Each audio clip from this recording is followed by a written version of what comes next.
Baik, Assalamualaikum warahmatullahi wabarakatuh.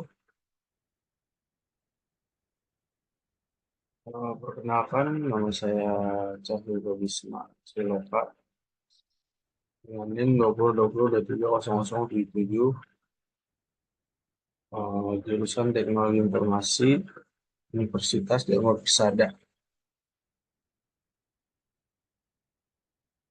Baik, pada kesempatan kali ini saya akan mempresentasikan tugas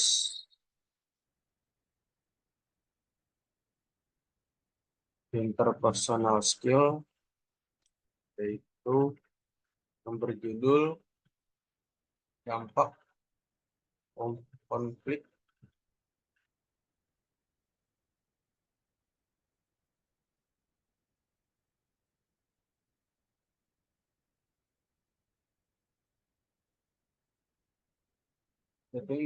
dampak konflik, perspektif sumber konflik interpersonal, strategi manajemen konflik, teknik mencegah konflik. Baik, selanjutnya.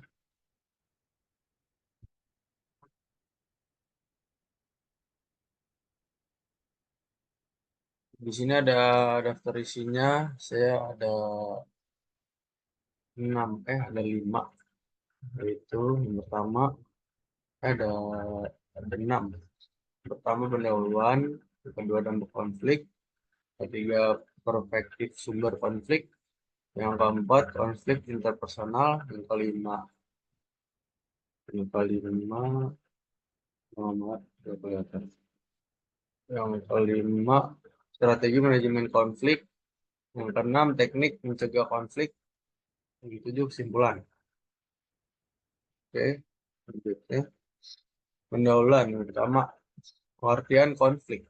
Konflik adalah suatu proses di mana satu pihak merasa terancam atau dirugikan oleh tindakan atau keputusan pihak lain yang berujung pada perbedaan pendapat, pertentangan, atau perbedaan tujuan.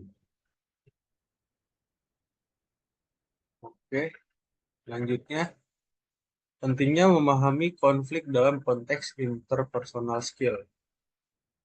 Pentingnya memahami konflik dalam interpersonal skill ada beberapa jenis, yaitu yang pertama mengurangi dampak negatif, kedua meningkatkan komunikasi, yang ketiga mendorong inovasi dan perbaikan, yang keempat mengelola perubahan, yang kelima memperkuat tim, yang keenam meningkatkan keterampilan manajemen, dan yang ketujuh memenuhi kebutuhan karyawan. Oke, lanjut. Setelah itu ada dampak konflik. Pada konflik ini ada 2 kategori dampak konflik. Yang pertama itu dampak positif. Dampak positif konflik adalah efek-efek konstruktif yang dapat muncul dari adanya konflik. Konflik juga bisa memilih berbagai manfaat yang berkontribusi pada perkembangan individu maupun organisasi. Lalu ada dampak negatifnya juga. Dampak negatif seperti efek-efek destruktif yang dapat muncul akibat adanya konflik. Jika tidak dikelola dengan baik, konflik dapat menyebabkan kerugian bagi individu maupun organisasi. Oke, selanjutnya ada beberapa dampak konflik positif. Yang pertama itu memacu inovasi. Maksudnya konflik juga dapat mendorong munculnya ide-ide baru dan solusi kreatif untuk menyelesaikan masalah. Lalu yang kedua, memperjelas masalah. Konflik dapat membantu mengidentifikasi masalah yang tersembunyi atau yang belum disadari sebelumnya. Lalu yang ketiga, memperkuat hubungan. Konflik dapat membantu mengidentifikasi masalah yang tersembunyi atau yang belum disadari sebelumnya. Yang keempat, peningkatan kinerja. Konflik dapat memotivasi individu dan tim untuk meningkatkan kinerja dan mencapai tujuan bersama. Lalu yang kelima, meningkatkan kesadaran diri. Individu dapat menjadi lebih sadar akan kekuatan dan kelemahan mereka sendiri, serta memahami perspektif orang lain dengan baik. Itu contoh dampak konflik yang positif. Lalu ada dampak konflik negatif.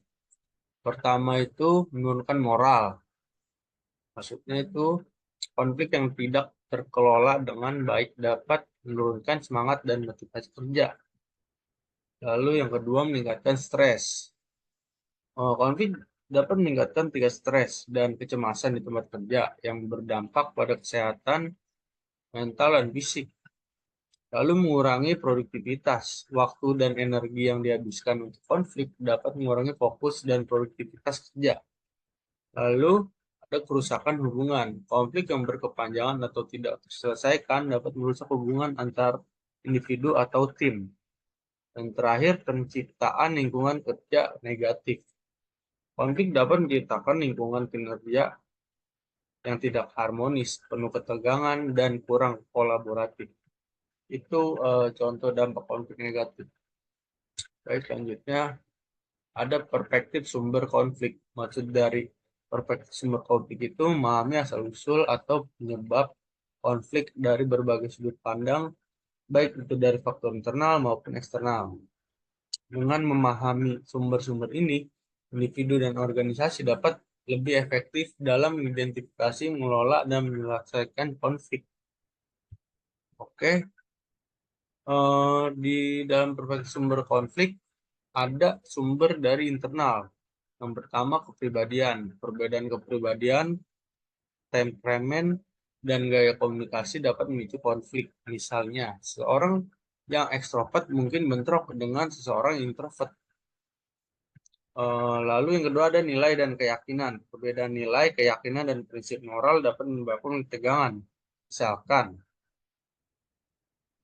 perbedaan pandangan tentang etika kerja atau prioritas hidup. Lalu yang ketiga, emosi. Emosi seperti kemarahan, cemburuan, dan frustasi dapat memicu konflik, terutama jika tidak dikelola dengan baik. Lalu, terakhir, kebutuhan dan kepentingan. Konflik dapat memotivasi individu dan tim untuk meningkatkan kinerja dan mencapai tujuan bersama. Oke, itu dari sumber internal ya. Dan ini ada pun sumber eksternalnya. Yang pertama, kebijakan dan struktur organisasi. Kebijakan yang tidak adil, aturan yang tidak jelas, atau struktur organisasi yang kaku dapat memicu konflik antara individu atau tim. Lalu ada sumber daya. Konflik dapat timbul ketika sumber daya seperti waktu, uang, atau peralatan terbatas dan diperebutkan oleh beberapa pihak. Lalu yang ketiga ada perubahan lingkungan. Perubahan dalam lingkungan kerja seperti restrukturisasi, perubahan teknologi, atau pergantian manajemen dapat menyebabkan konflik. Dan yang terakhir komunikasi. Komunikasi yang buruk seperti kesalahpahaman, kurang informasi, atau informasi yang tidak akurat seringkali menjadi sumber konflik. Itu sumber dari eksternal.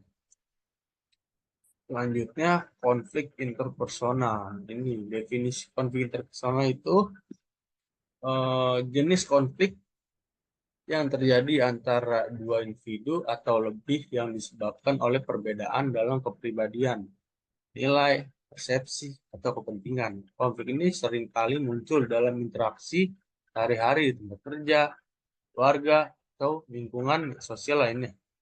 Tujuannya mengelola atau konflik, menyelesaikan konflik, dan meningkatkan hubungan. Oke, di sini ada penyebab konflik interpersonal. Yang pertama, perbedaan kepribadian. Contohnya, seseorang yang sangat terorganisir mungkin bertentangan dengan seseorang yang lebih fleksibel dan tidak terstruktur. Lalu, nilai dan keyakinan yang berbeda. Contoh, konflik dapat timbul antara individu dengan pandangan politik yang berbeda. Lalu yang ketiga, kebutuhan dan kepentingan yang bertentangan. Contoh nih, dua karyawan bersaing untuk mendapatkan promosi yang sama. Lalu yang terakhir, komunikasi yang buruk. Komunikasi yang buruk juga dapat instruksi yang tidak jelas dari manajer yang menyebabkan karyawan salah mengerti tugasnya. Itu jadi kesalahpahaman. Oke. Dan di sini ada juga dampak konflik interpersonal. Dampaknya itu ada dua jenis, dampak positif dan negatif. Dampak positifnya peningkatan pemahaman, lalu pengembangan keterampilan dan inovasi dan kreativitas. Dan ada pun dampak negatifnya, sama menurunkan moral dan motivasi, meningkatkan stres, merusakan hubungan. Oke, lanjut. Lalu ada strategi manajemen konflik. Strategi konflik adalah pendekatan atau metode yang digunakan oleh individu atau kelompok untuk mengelola, mengurangi, atau menyelesaikan konflik. Strategi ini mencakup berbagai teknik dan taktik yang dirancang untuk menangani perbedaan, ketegangan, atau pertentangan yang muncul di antara pihak-pihak yang terlibat dalam suatu situasi konflik. Oke, selanjutnya, dan strategi manajemen memiliki beberapa jenis. Yang pertama, kolaborasi.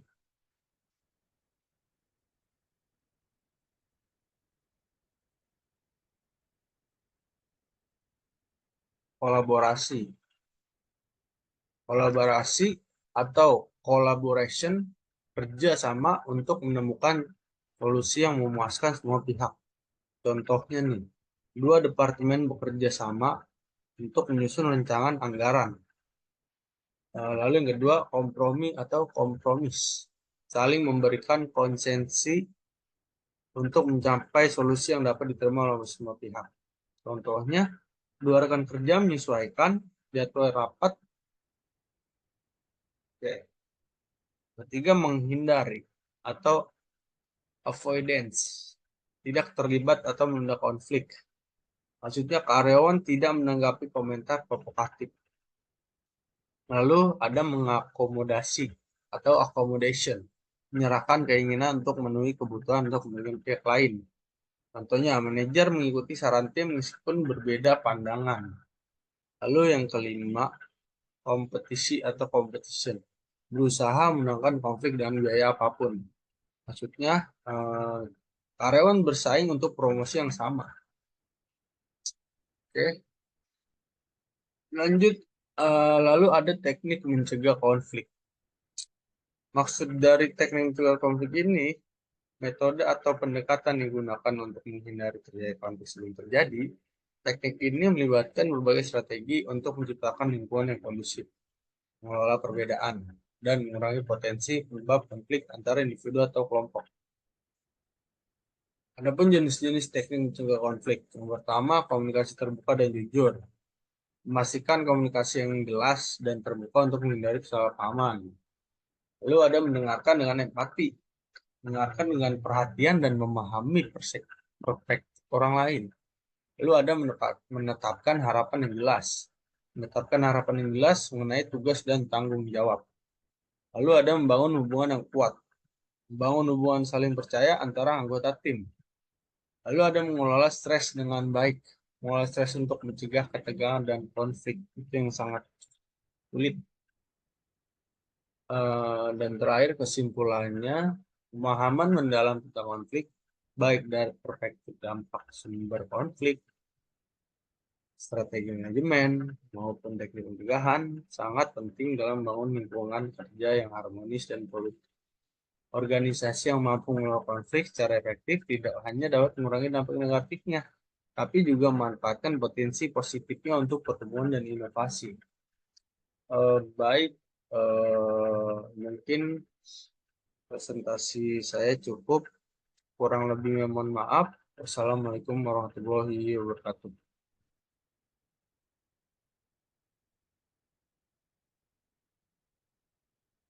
Ya,